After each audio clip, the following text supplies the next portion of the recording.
I'd like to start out today's message by just praying for all of you and just praying for us through this time. Great Heavenly Father, I just want to thank you for all who are tuning in and listening. And they're all people you love and people you care about. And I just want to pray that you would use this time in your word to build us up, encourage us, strengthen us, and protect us, Lord, from the virus. We ask it in Jesus' name. Amen. Now, one of the great things that we have seen is a lot of wonderful things through this virus. I saw Pearl Brothers. They're handing out pizza slices. I thought that was truly awesome. And a free slice of pizza to anyone who's hungry. And then I saw Michelle down at the pasta oven in Rock Creek, and she was giving out free breakfast. And I see other people say, hey, if we could help you in any way, if I could pick up your groceries, if I could do something and you're afraid to come out and you need us to pick up some supplies, we'll do it. I think that's awesome. Man, that's one thing I love about being part of this community. Now we're here, and you're going to hear this sermon. It could be Saturday night, Sunday, maybe another time during the week, and whatever time you're tuning in, we certainly appreciate it. It's an odd thing for us not to be with you on a Sunday morning. And I was just telling Mark ahead of starting this recording that, man, I'm going to miss you, buddy. I'm going to miss seeing you and the praise team and everyone being up here on the stage together. And that's such a part of my Sunday morning. It's hard to fathom it not being. But we're going to have opportunities to seek God, and so we have to look for the good in it. We're in a 40 days of seeking God period of time, and so I think that we take advantage of what God has put before us. Now, we're going to talk about handling the detours, dangers, and distractions of life with faith. And this is a time where, look, there's no way we could plan this and what we're going through right now. It was from Sunday morning, when most of you will be listening to this, to the Wild Game Feast, was just over 2 weeks ago. And just over 2 weeks ago, the biggest part of conversation we had that night as we got ready was this: we're going to lose an hour of sleep tonight. That's what we were talking about. No one's talking about coronavirus. We go fast forward 8 days to having church last Sunday. Half the church isn't here. There's tons of questions about whether or not we should have even had church or should have church, which we're glad that we did. But that was just from 500 people being here to that, to today, this Sunday, not even having church, to us is a remarkable change of events, and something that I assure you we could not have foreseen. The bottom has fallen straight out of life as normal. And so we look at it and say, yeah, this is definitely stuff that is not on our radar. I wonder if the church has ever closed in the history of America. And I can't think of a time, so I'm having, like a lot of you, I'm having a hard time just even wrapping my mind around how quickly we have found ourselves in the situation that we're in right now.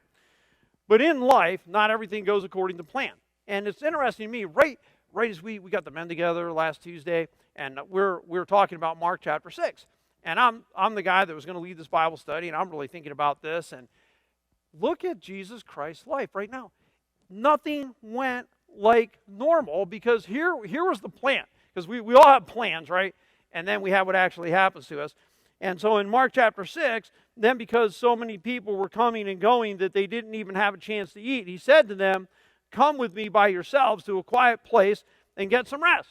Hey guys, we want to get some R&R.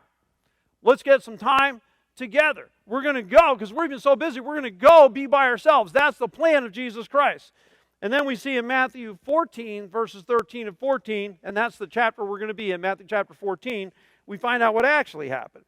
When Jesus heard what happened, he withdrew by boat privately to a solitary place. Hearing of this, the crowds followed him on foot from the towns.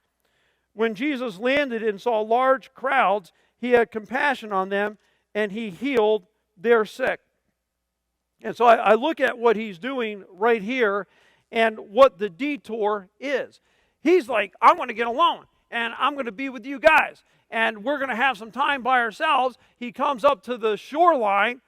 There is a massive crowd of people right there, and he couldn't have anticipated it because it wasn't the plan.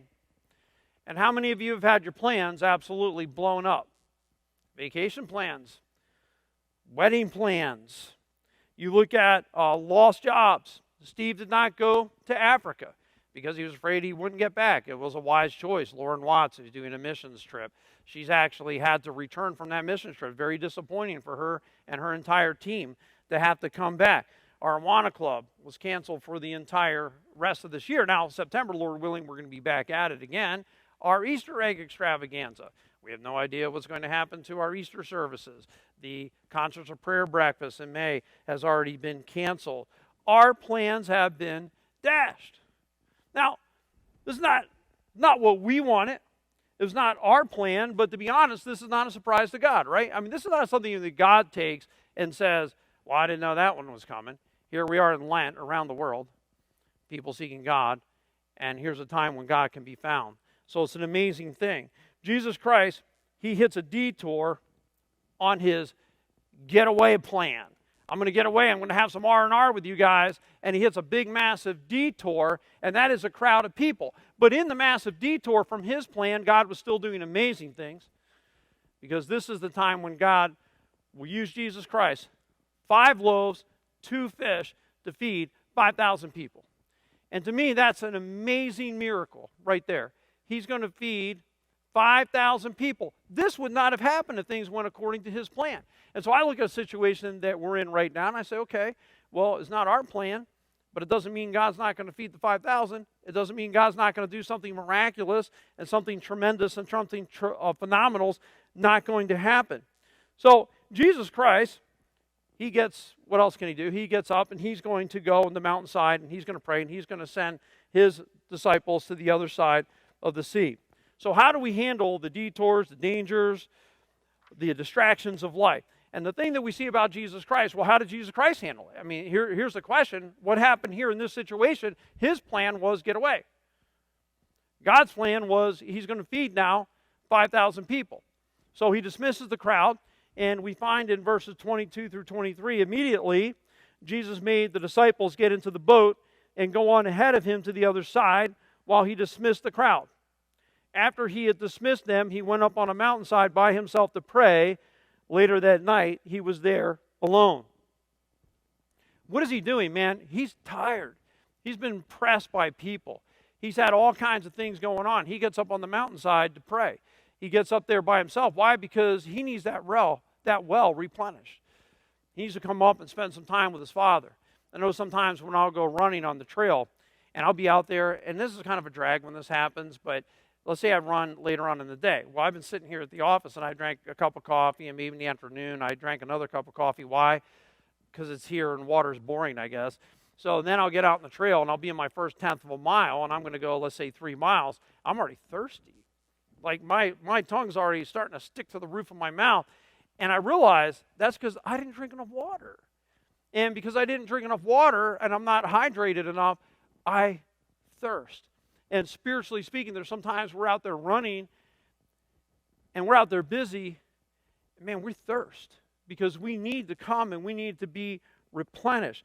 And we need to look to see what God is really doing, because there's nothing better than coming to God and getting some time with him and asking what his direction is. Now, the other night, it was last Sunday night, and I'm on Facebook getting aggravated because because Facebook aggravates me. I guess that's all there is to it, because people want to argue and they want to complain and be negative, and everyone wants to make a political statement. I don't get it. I don't think it's the time to bring politics into this.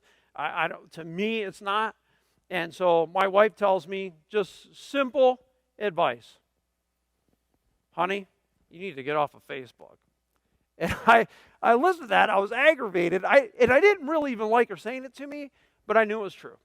So I decided, well, I'm going to go out on the Greenway Trail. I'm going to go out and I'm going to pray.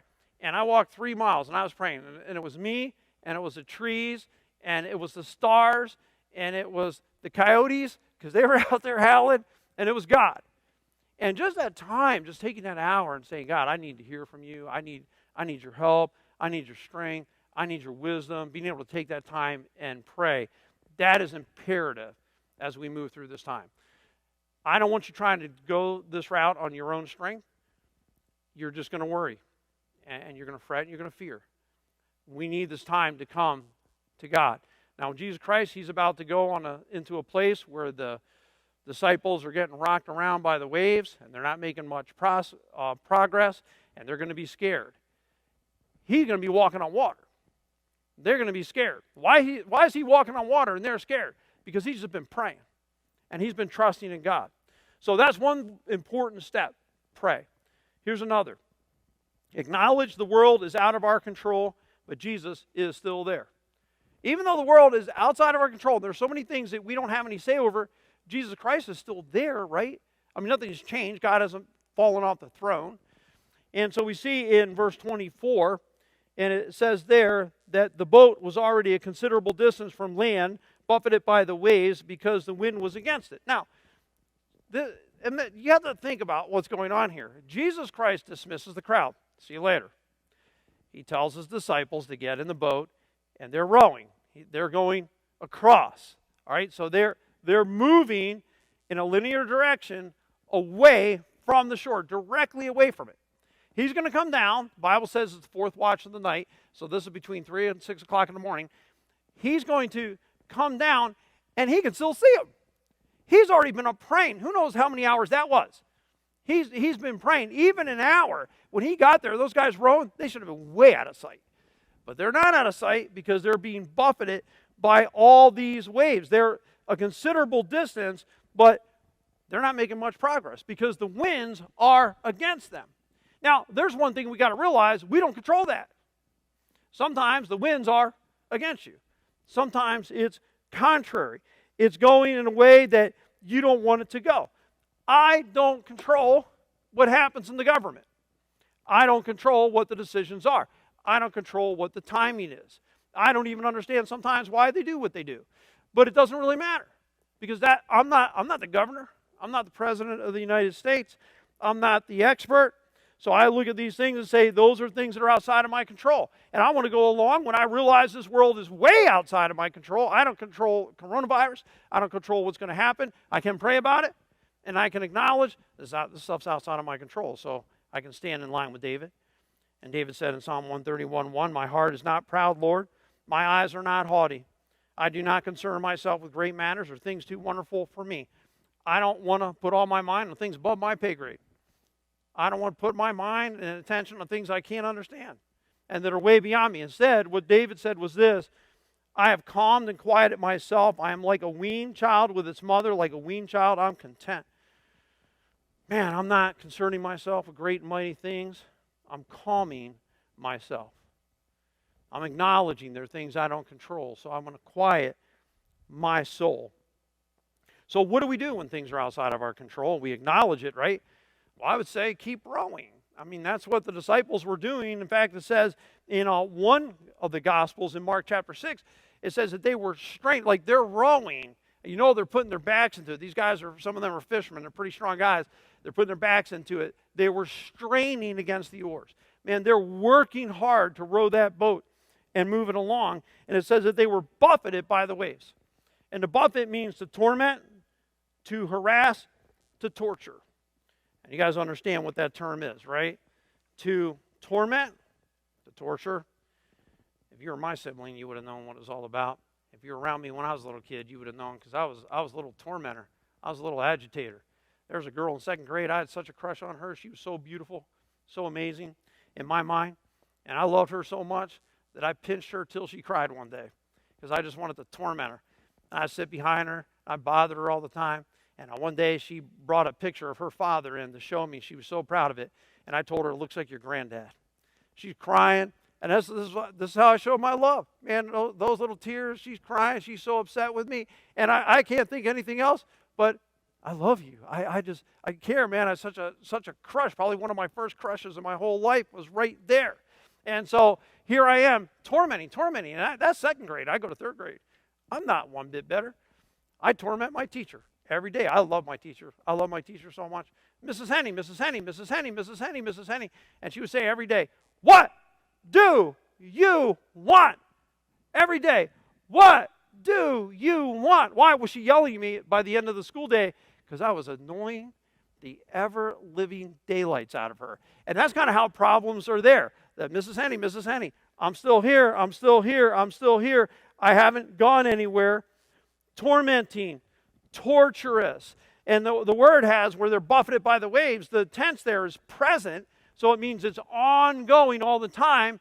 And it's also, the mood of the verb is passive, which means it's something that's happening to them. Like they're not doing anything. These guys have just been out actually doing great things and good things, and they encounter waves that they could have never anticipated, but all they can do is row, right? And sometimes there are a lot of things outside of our control, and you do the best that you can in those situations. And even sometimes when you feel like it's not getting you very far, you keep rolling, you keep moving, you don't stop. That's how we handle these times, because waves are going to come.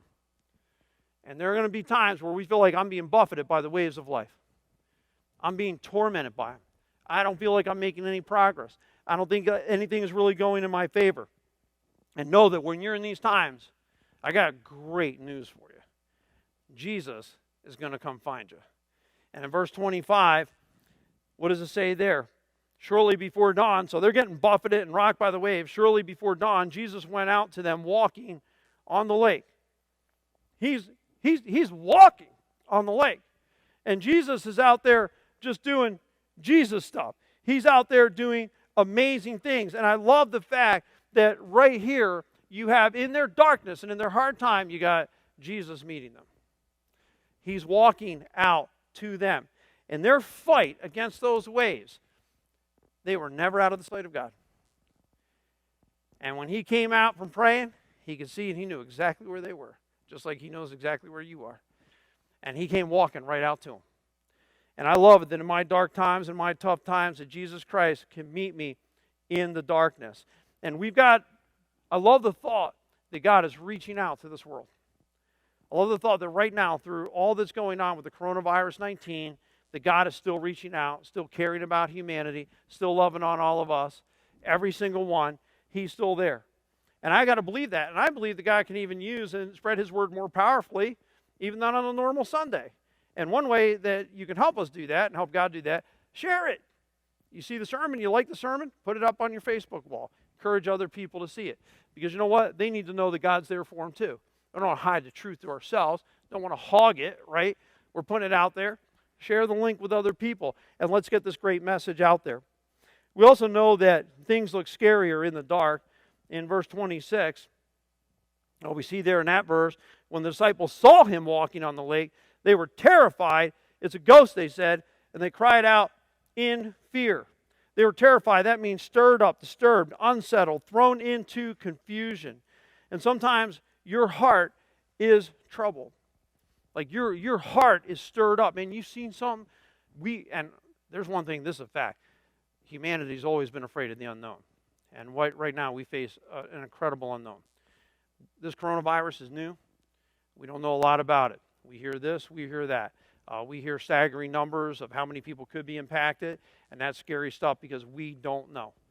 And whenever we don't know, that's the kind of stuff that scares us more than anything else. And so they interpret it with their eyes, and what they see is Jesus Christ coming, but here's how they interpret it. Here's all they see is ghost. And when you see that, something like that, ghost, that's how you're interpreting what's all they're thinking about. Ghost. Scary. We look at things in our world today and we interpret what's happening as death. And perhaps I'm going to die, or someone I love is going to die, and we're scared about it. And then we focus on those things. We focus on everything that's going on in Italy, forgetting that we're not Italy. We focus on the worst case scenarios. And we interpret the world in our worst case scenarios. And when we focus on scary things, guess what we get? Scared. When we don't understand what God's doing and that God is still sovereign and God is still there, we become frightened. So for them, they thought it was all over, but it's not, because God still has it under control. Jesus Christ is walking on the water. And here's one thing I love about it. When Jesus Christ walks on the water, it's just transportation for him. He's not even trying to impress his guys. In fact, in one passage, it said he intended to walk right by him. He's not out there to impress anybody. He's just out there, we got to get to the other side. They already took the boat. I'll just walk there. Because they're not really getting far. I can actually walk faster than they're rowing. And Jesus Christ can so easily just do cool Jesus stuff. And God can so easily just do God stuff. He can't even help but doing God stuff because he's God. And so we're going to come to God, and we're going to pray to God, and we're going to encourage each other, and we're going to keep our faith strong, because God's going to show up in the dark times. So when things are out of control, we acknowledge that. Yes, it's out of control, but the focus is still on Jesus Christ. That's what our focus is. He's still there, and we've got to believe that with all of our hearts. And then how else can we handle these tough times? Well, we can comfort others. Because in verse 27, what does it say? But Jesus immediately said to them, take courage, it is I, don't be afraid. Boom. Succinct. Take comfort, right? Take courage. It is I. Don't be afraid. Take courage, don't be afraid. Take courage, don't be afraid. Man, this is one of the great mantras that we can use today. Have courage, it means to be cheerful and to cheer up. Guys, you got nothing to be afraid of. And the world today needs a positive message from God. And they need to see a positive faith. And they need to see people who are confident. And I found on Facebook, as people argue and debate and argue and debate and argue and debate, that, and I get caught up in it too sometimes. And people need to be comforted. The other day I'm talking to a guy, and I'm throwing out the math. Blah, blah, blah, it's terrible, and this and this and this. And I'm like, here's the math. Here's reality. Other people talk to me. Here's the math. Here's reality. I think I'm going to give up on giving math, because I don't think people are interested in my math, to be honest with you. I don't think they really want to hear it. I think here's what people want to hear. They want to hear words of comfort. They want to hear it's going to be okay. They want to hear we're going to make it. And so that man, I was talking to him about all my math, and I was getting nowhere, and I finally said this. You know what? May God bless you and watch over you. That's what I said to him. May God bless you and watch over you. Because that's what he needed to hear. Let's make sure that during these dark times that we're people that have words of comfort. God is here. Jesus Christ said, I'm here. And the presence of God in these difficult times has such a way of cheering us up. It's just His presence. It says in Psalm 23:4, even though I walk through the darkest valley, I will fear no evil, for you are with me. Your rod and your staff, they comfort me. It's always good to have someone with you in times of trouble. I can go through the valley of the shadow of death. Why? You're with me. You're present with me. And because I'm not alone, and because I have you, God, I can make it. It's going to be okay. And it's always good to have someone with you when you're going through a tough time, and don't forget it. Because there are people that need your presence. We have God's presence, and there's going to be people that need your presence, and you're going to be the person that God uses to bring great comfort. And you're going to take them groceries, perhaps. You're going to buy them supplies, because maybe they're an at-risk part of the population, and they need you to make a run to the grocery store for them or do something for them. And you know what? And we're going to be available as Christians to do that, right? Because we realize our presence is important. We're going to have an opportunity here as things slow down. I mean, a lot of the sports seasons, they're all closed down. Schools closed down. Probably graduation, a whole host of other things that would keep us busy. Well, guess what? We're not as busy right now. And so when we're not as busy, we can think about others and reach out, send them a text, send them a message, give them a call, see how they're doing. Let's make sure that we're checking up on one another. He also says, don't be afraid, guys. And that's such an easy thing to say, don't be afraid. They don't have to be afraid because it's Jesus. But guys, this is my message. Stop fearing. Stop it. And sometimes it's not that Jesus Christ is saying don't start fearing. He's telling us to stop fearing because we already are. We're already terrified. We're already stirred up. And he's saying to us, I want to make sure, guys, that you're not afraid. And there's a lot of things that are bothering us right now. There's the unknown. There's loss. We wonder about our loved ones. We wonder about our jobs. We wonder how we're going to pay the next bill. A lot of people do.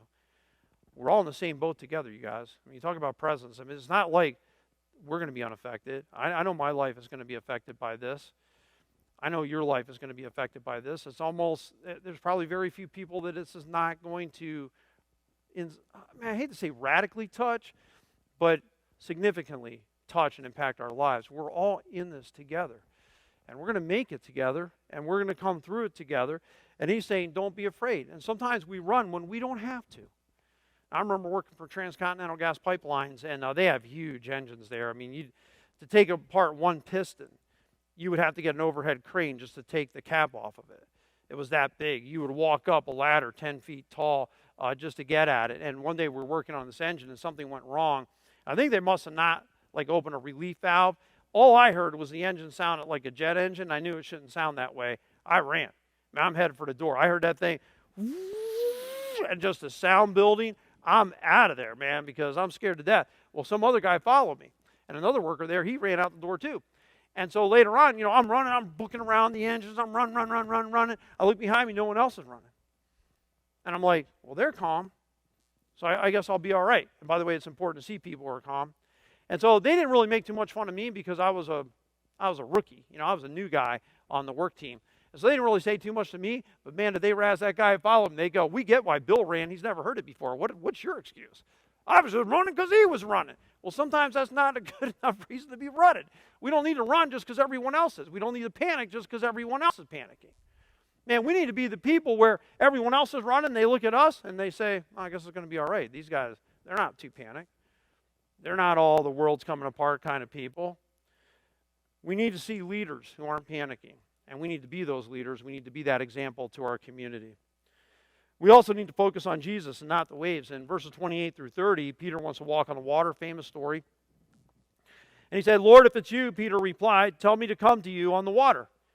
Come. Peter got down out of the boat, walked on the water, came toward Jesus. But when he saw the wind, he was afraid, and beginning to sink, he cried out, Lord, save me. What happened? Man, he gets out on the boat. He's out there in the waves. He's actually, He's walking on the water, and he's looking at Jesus Christ. But as soon as he looked at the waves, thought about the wind, thought about something other than Jesus Christ, he sank like a rock. And he cries out, Lord, save me. And you know what? When we look and we take our focus off Jesus Christ, then guess what? Man, that just opens the door to all kinds of fears and anxiety. And I know a lot of us right now, we're struggling with, I hear this word a lot, anxiety, fear. I'm afraid. Why? Because our focus isn't on Jesus. We can walk on water if our focus is on Jesus Christ. The question is, what am I looking at? Because if you want to look at coronavirus 19 in Italy and turmoil and worst case scenarios, yeah, you're going to sink like a rock. That's all you're focusing on. Maybe here's something we should do. Watch less news. Look less at Facebook. Get less caught up in all these things. What's going to happen is going to happen. Let's wash our hands. Practice our social distancing. Let's make sure that we're being safe, not fearful, but careful, right? And so we'll just go that way because Jesus Christ is saying, fear not. But anyway, he's sinking, and so he cries out to Jesus Christ. He's sinking like a rock, and he says, Lord, save me. And man, that's a prayer I think a lot of people need to cry out right now. Lord, save me. 3 simple words. Lord, save me. And you know what sinks us like a rock? It's our own sins. It's our own willfulness. It's our own walking away from God. These are the things that sink us the most. And so, when we think about that we're sinners and we're sinking, Jesus Christ died on the cross for our sins. He died there to forgive us of every sin we've ever done and give us a home in heaven. And we need to cry out, Lord, save me. I think of the criminal on the cross who said to Jesus Christ, now this criminal said, I deserve to be here. I deserve to die. These have been my decisions. And he said to Jesus Christ, remember me when you come into your kingdom. Remember me when you come into your kingdom. Remember me. He believed that Jesus could save him. He believed there was life beyond death. He believed that Jesus was a king. That man had faith. And Jesus Christ responded to that faith and he said, today you'll be with me in paradise. Today you'll be with me in paradise as a response to faith because the Lord saved that man. Peter cried out, Lord, save me. And guess what? Jesus Christ instantly didn't wait for another year, 6 months, or even 6 minutes. He reached out immediately as soon as Peter cried that prayer. He reached down and grabbed him, pulled him right back up. As soon as he made that cry. Is that a cry you need to make today? Lord, save me. Lord, help me. Man, when we're sinking and we're afraid, and we're trying to do the best we can, there are scary times. We've got to call in the name of the Lord because everyone who calls on the name of the Lord will be saved. And then in verses 31 through 33, immediately Jesus reached out his hand, caught him, You of little faith, he said, why did you doubt? Man, what a great question. I wonder if Jesus Christ would ask us that right now in this time of crisis. Why are you doubting? Why are you doubting me? Why are you worried about all these things? He's got it covered, right? And when they climbed into the boat, the wind died down. Then those who were in the boat worshiped him, saying, truly you are the Son of God. Now that's what I want people to see through this whole time. That there is a God, and Jesus Christ is truly his Son, and we're worshiping God. I want to see when we come to the other side of this, coronavirus 19, I want to see more people worshiping Jesus Christ. I want to see more people worshiping God, and I hope that's how you feel about it too. That we're going to come into this point in time, and it's going to be different. So what can you do with all the detours and the dangers and the distractions of life? Counter it by faith. Pray. That's one thing you can do. Acknowledge the world is outside of your control, but Jesus Christ is still there. We can comfort others. We can focus on Jesus and not the waves. And I hope that's your response today. Talk it over. Pray over these things with your family. Encourage others. As I said before, if you like the sermon, be willing to share it on your page. Get this message out there to as many people as we possibly can. And by the way, if you go to the settings on your Facebook page and you put public there, instead of just friends and friends and friends on a post like this, and you can change it, you can actually make it public and anyone can look at it. So it can be shared. And perhaps off the Facebook page it can be shared anyway. But make sure it's shareable as well. I'm going to ask the Lord's blessing on you as we close this time. Dear Heavenly Father, I pray for your blessing. I pray for your comfort. I pray for your help. I know there's an amazing strain on a lot of people. We don't discount that. We acknowledge it. We acknowledge a lot of things are outside of our control. We acknowledge we don't understand all the things that are going to happen and what's going on. But Lord, we know you're there, and we know you're true to us. We know you love us, and that's our faith. Help us to remain calm, Lord. Help us to remain confident. Be with us. I pray that your glory would shine. I pray that people would come to a saving knowledge of Jesus Christ. I pray that we would experience you in new ways ourselves. We ask it in Jesus' name. Amen. I want to thank you for tuning in today and just being part of this service with us.